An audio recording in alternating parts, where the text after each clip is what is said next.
कहानी के शुरू में हमें बताया जाता है कि दो भाइयों ने मिलकर एक स्कूल बनाया था, जहाँ पर एक तरफ अच्छाई सिखाई जाती थी और दूसरी तरफ बुराई। मतलब एक तरफ अच्छा जादू सिखाया जाता था और दूसरी तरफ बुरा जादू। इस स्कूल का नाम school for good and even था। अब ये स्कूल जिन दो भाइयों का था वो आपस में अपनी जादू से लड़ रहे थे, मगर यहाँ पर सिर्फ वो अपने जादू की प्रैक्टिस कर रहे थे। बाद में पता चलता है कि जो बुरे वाला भाई था, जिसके पास बुरा जादू था, वो असलियत में अपने अच्छे वाले भाई को नुकसान पहुँचाता है। ये वो जादू इस्तेमाल करता है जो नहीं करना चाहिए था। इसके पास खास किस्म का खून का जादू था, जिसका इस्तेमाल करके ये अपने भाई को बहुत नुकसान पहुंचाता है। और इसी लड़ाई में अच्छे वाला भाई बुरे भाई को ऊंचाई से नीचे गिरा देता है। अब इसके बाद हमें एक 2 साल बाद का वक्त दिखाया जाता है, जहाँ इंसानी दुनिया में सोफी नाम की लड़की अपने डैड और सौतेली माँ के साथ रहती थी। सोफी बहुत ज्यादा खूबसूरत थी।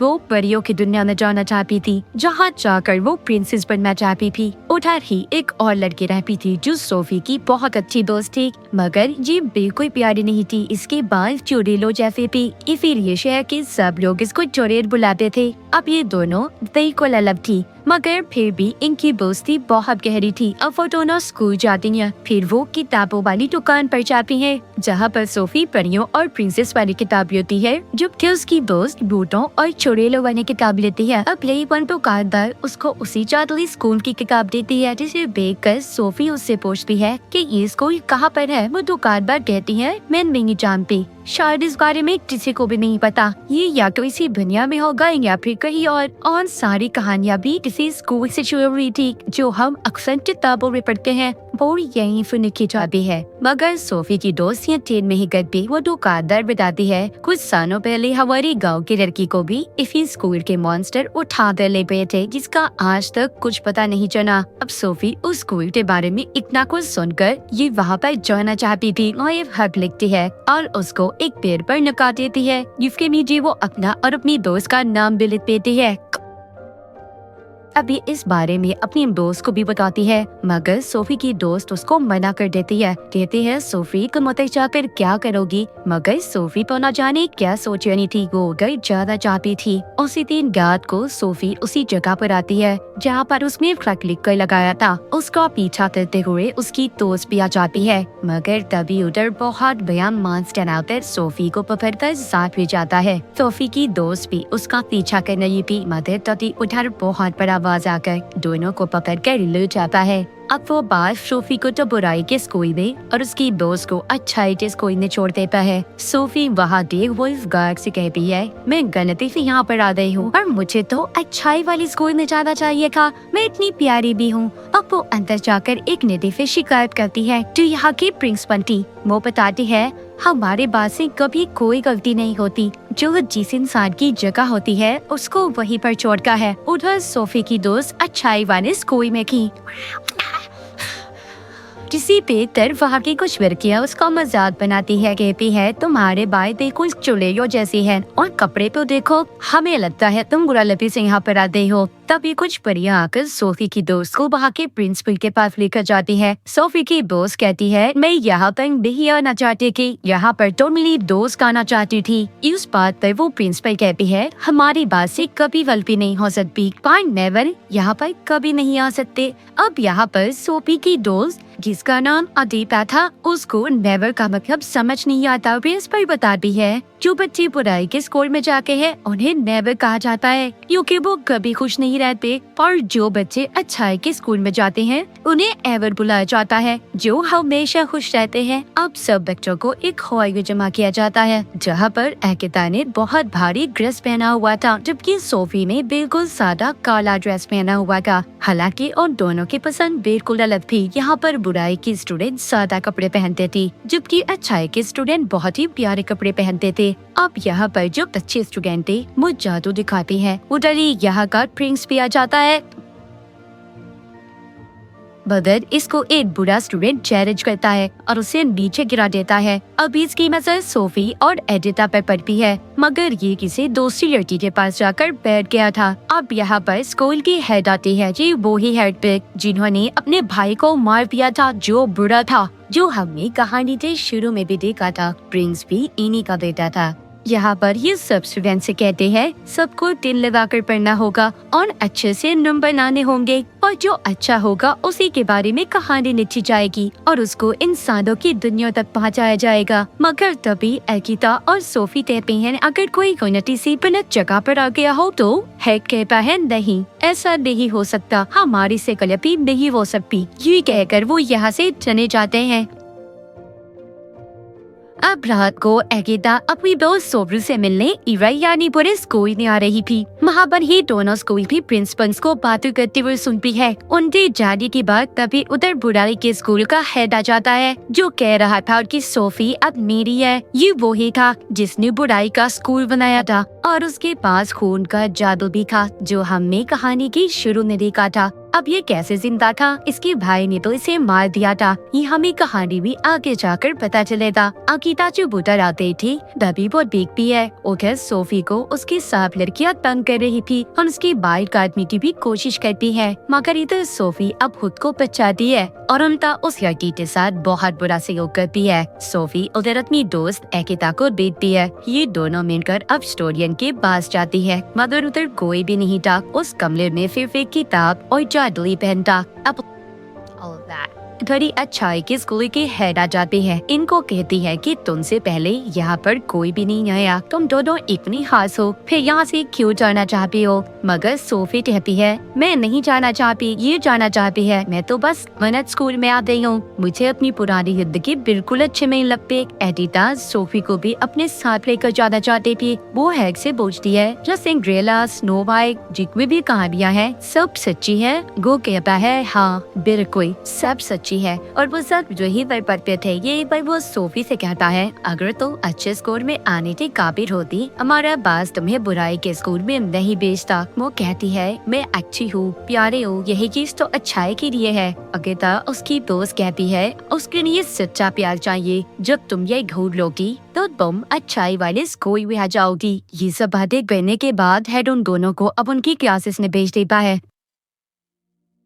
अब अकेता जब अपनी क्लास में थी तभी उसको लड़कियां कहती हैं अगर तुम टेस्ट में 3 बार फेल हो गई तो तुम्हें स्कूल से निकाल दिया जाएगा। वो खुश होकर कहती है क्या वाकई? वो कहती है निकालने का मतलब तुम्हें कोई मॉन्स्टर बना दिया जाएगा। जो टीचर आकर उसकी स्माइल हंसी का टेस्ट में भी है तो वो फेल हो जाती है। उधर सोफी का बदसूरती का टेस्ट हो रहा था जिसमें वो भी फेल हो जाती है। जब ये दोनों हॉल में मिलती है तो अकीता सोफी को राजा के बारे में बताती है, मगर उसका दिल तो यहाँ के प्रिंस पर आ दिया था जो हेड का बेटा था। सोफी अपनी दोस्त को एक खत देती है और कहती है ये मेरी तरफ से प्रिंस को दे देना। अब जब अकीता चंद 50 क्लास के लिए जा रही थी तो उधर ये सोफी का खत प्रिंस को देकर चली जाती है। अब जंपल की क्लास में उनका टीचर उनको बहुत ही खूबसूरत फूल दिखाता है जो असल में बहुत खतरनाक थे।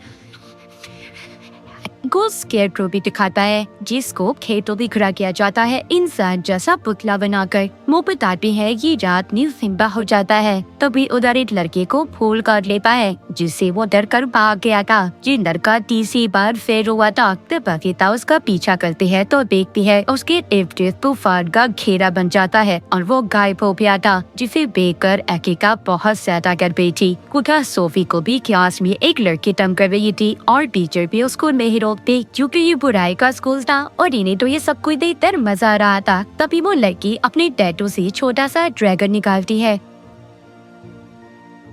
जो सोफी पर हमला करते है। उसे दम पड़ता है, उसे मारने की कोशिश करता है। सोफी कुछ नहीं कर पाती, बस अपनी जान बचाकर इधर उधर भाग रही थी। तभी वहाँ पर बहुत सारी मधुमक्खियाँ आ जाती हैं जो उस ड्रैगन को चिपक गई थी, जिस वजह से अब उस लड़की का दम भी घुटने लगता है जिसने ड्रैगन को सोफी के पीछे भेजा था। तभी सोफी उसको मना करती है। अब जो मक्खिया थी वो कोई आग नहीं बल्कि बुराई का हेड था जिसके पास खून वाला जादू भी था। सोफी को प्रिंसिपल जिनवी से यहाँ से ले जाती है। वो पूछती है ये कौन था? वो अब हेड के बारे में बताती है, साथ ही ये भी कहती है कि तुम बहुत ताकतवर हो। वह सोफी कहती है मुझे ताकतवर नहीं बनना, मैं तो बस अच्छे स्कूल में जाना चाहती हूँ, मुझे तो बस अच्छे स्कूल में जाना है। जिसके बाद दूसरी तरफ वो अच्छाई की प्रिंसिपल को देखते हैं जो सब स्टूडेंट को ये कह रही थी कि अच्छाई हमेशा बचाती है। तभी अकीता उस लड़की के बारे में पूछती है जो जंगल से गायब हो गया था।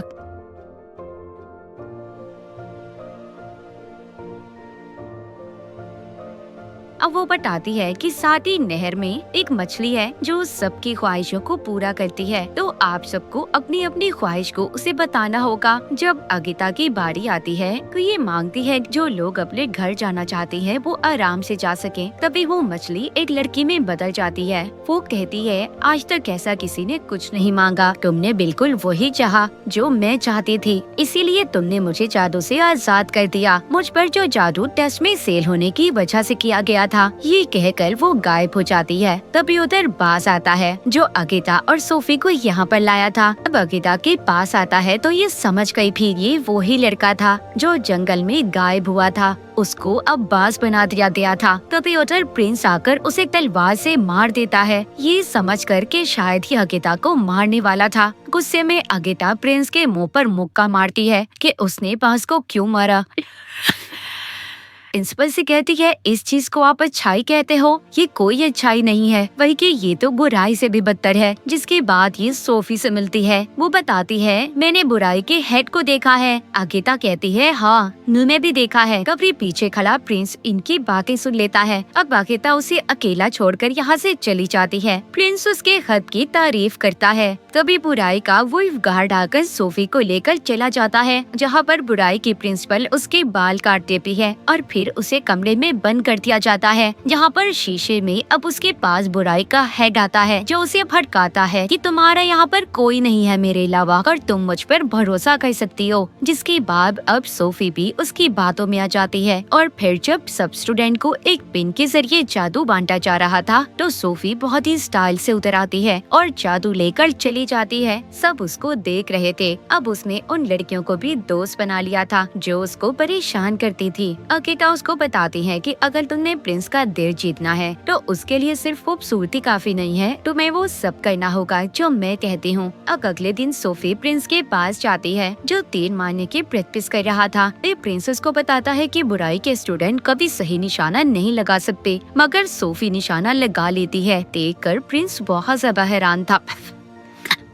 असल में वो निशाना अगिता के जादू की वजह से लगा था। अब प्रिंस सोफी को अपनी रानी बनाने के लिए चुन लेता है, मगर ये बात किसी को भी अच्छी नहीं लगती। अगिता कहती है कि सच्चा प्यार होता है वो कभी दूर नहीं होता। अब वहाँ पर एक मास्टर कहते हैं, ठीक है, इस बात का पता तब चलेगा हम इन दोनों को जंगल में अलग अलग छोड़ देंगे। अगर इन दोनों ने एक दूसरे को ढूंढ लिया तो इनका प्यार सच्चा है, हम भी फिर इनको कभी अलग नहीं करेंगे। अब रात को इनको जंगल में छोड़ दिया जाता है, लेकिन सोफी को उस जंगल के बारे में कुछ भी नहीं पता था। वो उन्हीं खूबसूरत फूलों के पास चली जाती है जो उसे काटने लगते हैं। उसके डर से वो अब स्केरक्रो के पास पहुंच जाती है। रात को जिंदा हो जाता था, वो डर के मारे चिल्ला रही थी। तभी उधर अगिता अपने जादू से कबूतर बनकर अपनी दोस्त की मदद करने आ गई थी। तभी उधर उन्हें प्रिंस की आवाज आती है। अब अगिता खुद छुप जाती है और सोफी को उसके पास भेजती है, मगर उस स्केरक्रो की वजह से प्रिंस की जादुई तलवार नीचे गिर गई थी। स्केरक्रो उसे बहुत ज्यादा मार रहा था। अगिता सोफी को इशारा करती है कि तलवार उठाओ, प्रिंस को दो, मगर वो डर की वजह से कुछ नहीं करती। अब जब प्रिंस मरने वाला था, अगिता खुद आ जाती है और उसकी तलवार उठाकर उसे दे देती है जो स्केरक्रो को मार देता है। फिर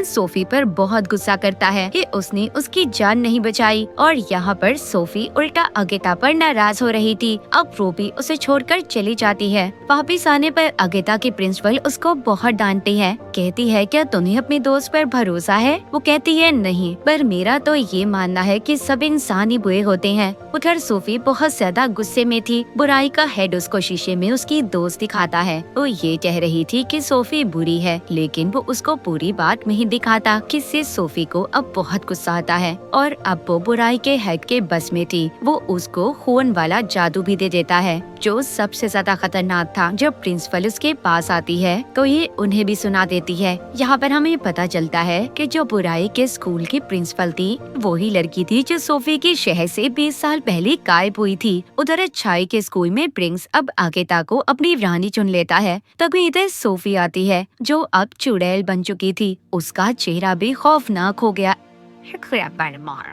था सब उस खून वाले जादू की वजह से था और कहती है तुम्हारी रानी तो मैं ही बनूंगी, ये कहकर चली जाती है। तभी उधर ये देखते हैं कि सोफी में अपने जादू से आगे सभी गार्ड टीचर्स को छोटे छोटे खिलौनों में बदल दिया था। अब ये देखकर प्रिंस बुराई के स्कूल पर हमला करने चला जाता है। वह उधर इसके जादू और हमले को सोफी रोक लेती है और उन पर उल्टा हमला कर देती है। अब यहाँ पर जो बुराई के स्टूडेंट थे वो खूबसूरत होने लगे थे और अच्छाई के स्टूडेंट में बदल रहे थे, जबकि अच्छाई वाले बुराई में बदल रहे थे और बदसूरत हो जाते हैं। अब यहाँ पर सबके दरमियान में लड़ाई होना शुरू हो जाती है। आगेता सोफी के पास जाती है, उसे रोकती है, कहती है प्लीज ये सब रोको, ऐसा मत करो। कभी सोफी उधर कमरे में जाती है जहाँ पर जादुई किताब और पेन था। ये यहाँ पर अच्छाई के हेड को मारने आई थी, पर तभी ये देखती है जो अच्छाई का हेड था वो बुराई के हेड में बदल जाता है जिसने इसे जादू दिया था। अब वो बुराई का हेड कहता है मैं तो शुरू से ही जिंदा था, मैं ऊंचाई से गिरा तो मैंने वापिस आकर अपने भाई को मार दिया था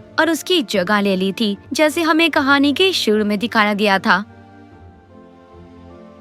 अब वहाँ पर जिस सोफी को जैसे ही अपने काबू में करता है उधर सब कुछ तबाह होने लगता है। सोफी उससे कहती है इसे रोको, मैं ऐसा नहीं चाहती थी, मैं सबको मारना नहीं चाहती थी। तभी उधर आगेता आ जाती है। इस पर वो बुराई का हेड कहता है ये अब मेरी है, तुम इसको कहीं नहीं ले जा सकती। वो कहती है मेरे होते हुए तुम मेरी दोस्त को कुछ नहीं कर सकते। तभी बुराई का हेड उस पर जादुई पेन से हमला करता है, पर उसके आगे सोफी आ गई थी जो पेन उसे लग जाता है। अब क्योंकि सोफी और बुराई के हेड का जादू एक ही था, जैसे ही वो पेन सोफी को लगता है वो जख्मी हो जाती है और उनका जादू अलग हो जाता है। अब वहाँ पर प्रिंस भी आकर उसे मारने लगता है, मगर वो उल्टा उस पर हमला कर देता है जिससे प्रिंस भी दूर जाकर गिरता है। मगर सोफी अपने जादू से उसकी तलवार उसकी तरफ कर रही थी, जिसको अब कूद कर आगेता पकड़ लेती है और बुराई के हेड को मार देती है। अब सोफी भी मर गई थी, जिसे आगेता देखकर बहुत रोती है, लेकिन जब उसके आंसू उसके जख्म पर गिरते हैं तो वो दोबारा जिंदा हो जाती है, जिसे देखकर वो बहुत खुश होती है। अब इसके बाद वहाँ पर अच्छाई और बुराई दोनों के लोग मिल जाते हैं और सब एक दूसरे के साथ हंसी खुशी रहने लगे थे। तभी वहाँ पर जादू से एक रास्ता खुलता है जो उनके घर का रास्ता था।